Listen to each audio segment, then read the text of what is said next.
Agora sim, vamos dar continuidade ao nosso programa. Hoje aqui presente no estúdio, ela que é advogada, atuou muito tempo durante aí a sua trajetória de estudos em uma imobiliária que trabalhava especialmente com aluguéis. Mas antes, eu quero dizer a você que está ligando, participando, 3315-0715, vai estar concorrendo a esse livro, Lições que Aprendi com Ele e o que a Vida Me Ensinou. Isso é Luísio Alves Filho, apaixonado pelo pai. Ele que sofreu muito quando a Luísio chegou a falecer, mas deixou aí muitas memórias, repercussões sobre o seu trabalho na política, um dos políticos mais expressivos do Rio Grande do Norte, né? Deixou um grande legado e principalmente muito ensinamento. Ele que teve aí cargos públicos expressivos e o filho dele já está no seu terceiro livro, acho que mais de 3 livros, e esse foi lançado agora, volume 1, Lições que Aprendi com Ele e o que a Vida Me Ensinou. O filho que é apaixonado pelo pai e retrata o dia a dia, as particularidades, coisas mais íntimas e próximas reveladas através desse livro. A gente tem o carinho e a satisfação de te presentear através do 3315-0715. Pode ligar e participar com a gente, até porque é o seguinte, ó, nosso programa hoje é uma pauta especial, única, aluguéis de imóveis. Para muita gente é um problema, para outras pessoas um caos, para outras soluções. Eu, particularmente, tento aí aprender muito sobre aluguéis e o mercado imobiliário, como tem vários segmentos, né, não tem como você ser especialista em tudo, né? E entre essas especialidades existe aí no direito imobiliário a parte de aluguéis. Saiu aí a nova lei do inquilinato, mas para falar sobre esse assunto com mais propriedade, com mais autoridade, convido aqui minha amiga Fernanda Moreira. Seja muito bem-vinda aí ao programa Destaque Imobiliário. Boa noite, Deus. Boa noite aos telespectadores. Eu é que agradeço essa oportunidade de poder compartilhar, né, com vocês, esclarecer um pouco melhor essas alterações novas que nós tivemos agora recentemente na lei do inquilinato, né, a lei 8.245, que realmente é uma lei de 1991, porém sofreu essas alterações novas decorrente dessa necessidade da legislação acompanhar também algumas alterações sociais. Para você ter uma ideia só de como que funciona o negócio. Pelo fato de estar à frente de um programa imobiliário, as pessoas sempre ligam querendo uma orientação. E essa semana ligou um amigo que tinha alugado um imóvel de outro amigo, tinha acabado de renovar o contrato, mas por motivo de força maior, a empresa transferiu ele para Natal e ele precisava rescindir o contrato, né? Então, na minha cabeça, a rescisão aconteceria de forma proporcional aos meses que ele teria ficado no imóvel. Por exemplo, se ele ficou 3 meses, então ia ser 1/4 do contrato, né? Então, ele ia pagar o restante proporcional. Mas fui surpreendido que não é dessa forma que funciona, né? Então, se você está na mesma situação ou se você não sabia, como é que se dá essa rescisão desse contrato de aluguel quando se tem motivo de força maior, de trabalho, de empresa, de transferência? Como se comprova essa transferência também para que seja feita essa rescisão sem ônus para nenhuma das partes? De fato, a lei do inquilinato, ela abre esse precedente para a isenção da multa, né, contratual, que geralmente é definido no contrato, quando se trata de transferência do órgão empregador. E é importante até destacar que essa transferência tanto pode ser do órgão empregador da iniciativa privada, como de um ente público. Independe, a lei traz o mesmo tratamento.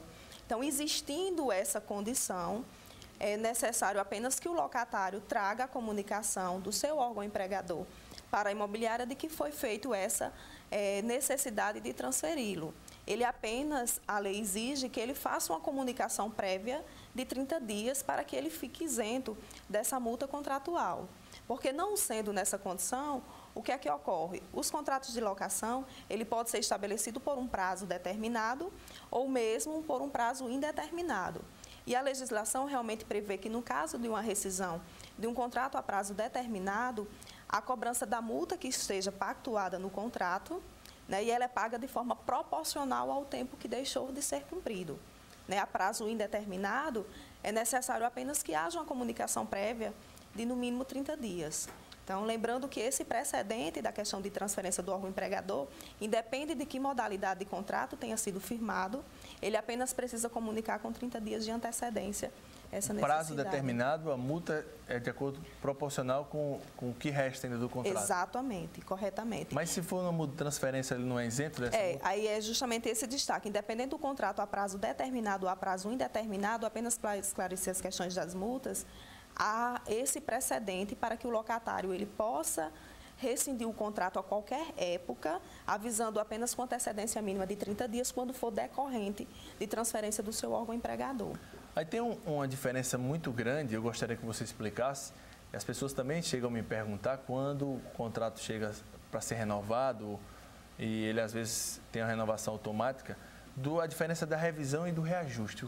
Quais são a diferença de ambas, né? Certo. O reajuste, ele decorre justamente de uma periodicidade que é estabelecido, né? E hoje a nossa legislação prevê o reajuste de forma anual, né? Que pode ocorrer justamente para que o aluguel ele acompanhe esse crescimento mercadológico. Então, é estabelecido o índice no contrato, geralmente é pactuado o IGPM, o IPC-FIP, geralmente são os índices mais praticados para a vinculação do reajuste do aluguel. Então, decorrido o prazo de 1 ano, ele sofrerá esse reajuste. A lei, ela deixa a liberdade para as partes de pactuar um novo aluguel, de ajustar um novo aluguel, certo? Assim também como ela deixa lícito para as partes também estabelecerem novas condições de reajuste. Infelizmente, o que acontece é que muitas vezes as partes não conseguem chegar a um consenso, né? O locador desejando um valor e o locatário um outro. E aí é necessário uma intervenção judicial, né, que é através de ações revisionais, que após 3 anos do contrato de aluguel pode ser pleiteada essa revisão, onde haverá essa intervenção do juiz para determinar qual o valor realmente que deverá permanecer para a locação. Se ou o que o locador está desejando, ou o locatário, ou mesmo um outro, dependendo de uma avaliação que deverá ser solicitada das empresas para poder aferir o valor real daquele imóvel. O reajuste é o usual, anualmente já acontece. Agora, a revisão é quando o proprietário... Não, minha casa está com preço defasado, era R$500, mas hoje já está praticando 700, então só alugo por 700. Ele tem esse direito de mudar o preço de acordo com o valor que estão praticando no mercado. Correto, exatamente. Então, bom que você entenda, muita gente questiona isso quando vai renovar. Olha, mas eu pagava 500 e o IGPM só foi 10% no ano, então era para ser 550. Correto, isso é o reajuste, né? Uhum. E pode ser renovado automaticamente o contrato. Agora, se o proprietário quiser dar uma mexidinha no seu orçamento, ele também tem essa liberdade. Você esteja sempre muito atento e, principalmente, a melhor forma é através de argumentos, através de um diálogo, através de você expor as suas qualidades como inquilino, como zelando pelo patrimônio imóvel do proprietário. Isso convence muito, isso é muito importante. E a maioria dos proprietários abre mão até dessa revisão em virtude desse bem maior, que é o relacionamento, a assiduidade do seu pagamento, o cuidado que você tem, o relacionamento que você tem muito bom. E isso pesa muito na hora de negociar e vale estar atento, buscar esses argumentos de convencimento, embora algumas vezes não chegue a um consenso, mas é bom tentar, é o meio mais viável para uma solução. Caso não chegue a essa solução, temos aí Fernanda para dar essa assessoria bacana.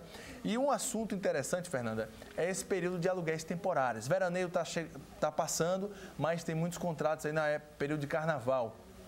E as pessoas que alugam também têm imóveis lá no imóvel e faz um checklist, uma revisão. E a maioria desses aluguéis, período de festa, as pessoas muitas vezes descuidam. Eu gostaria de saber quais são os principais cuidados no lado do locador quanto do lado do locatário para se fazer um bom contrato, para que no final dessa festa do carnaval você não tenha um aborrecimento e até mesmo uma ação judicial, alguma coisa que vá prolongar após esses períodos festivos, nesse contrato temporário. Uhum. Primeiramente, eu acho até interessante a gente destacar o que vem a ser um contrato temporário. A lei do inquilinato, ela trata o contrato temporário para aqueles contratos, como a própria terminologia diz, que o locatário precisa usufruir por um lapso de tempo pré-determinado, quer seja decorrente de uma necessidade de lazer, como você bem destacou, a questão da utilização no período de carnaval, agora que se aproxima, quer seja porque está se precisando fazer uma reforma no imóvel, precisa ocupar um outro para que aquela reforma seja feita, quer seja porque você precisa estar naquela localidade para fazer algum tratamento de saúde. Então, são esses caráteres temporários que vai caracterizar o contrato de temporada, está aí a sua nomenclatura. E a lei descreve que o contrato de temporada é para aqueles contratos que têm o prazo que não seja superior a 90 dias. Ultrapassou esse prazo, descaracteriza esse caráter de contrato de temporada. Certo? E o que é que precisa ser observado? Obviamente, um contrato de temporada não quer dizer necessariamente que o imóvel vai estar com mobílias, mas a grande maioria decorre dessa circunstância. Em Mossoró tem empresas que vêm prestar algum serviço, ela quer um contrato temporário, não só período festivo, não só Tibau, praia, mas também na próprio imóvel urbano acontece muito isso, principalmente em Mossoró, né? Exato, é como você colocou, isso é uma característica também um pouco peculiar do contrato de temporada, né? Que ele tenha esses, digamos assim, esses acessórios, esses acréscimos para gerar um atrativo realmente para a pessoa que quer por um período tão curto, principalmente se for decorrente de lazer. E você imagina o cara trazer a mudança para morar 2, 3 meses e depois voltar com a mudança de novo. O custo... Exatamente. Então, é imprescindível quando o imóvel, independente de ter ou não bens móveis, né, dentro daquele imóvel que está sendo locado, que seja feito um laudo de vistoria, né, e esse laudo eu recomendo que seja um laudo escrito para constar toda a situação do imóvel, da forma como está sendo repassado para o locatário, para que seja cobrado dele a devolução do imóvel naquelas condições que está sendo constatada. Assim como também torna-se importante hoje e muito prático também no meio informatizado que a gente vive, o laudo fotográfico.